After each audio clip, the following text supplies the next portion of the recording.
back to the video. This is Ryan from Street Automotive, and today we are installing the HKS oil cooler with the help of our boys. So para ready na tayo for the upcoming track event. So let's go!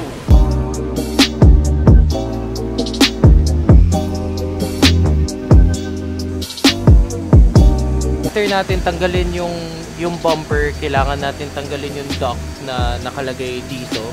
So natanggal na namin siya. Ayun na siya. Ayun na.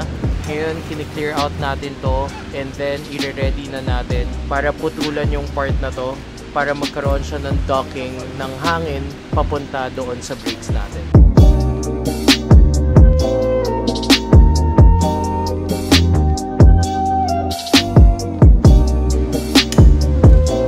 I-install na natin yung mga parts para before natin ikabit sa car. Boss, tingin ka naman! Boss!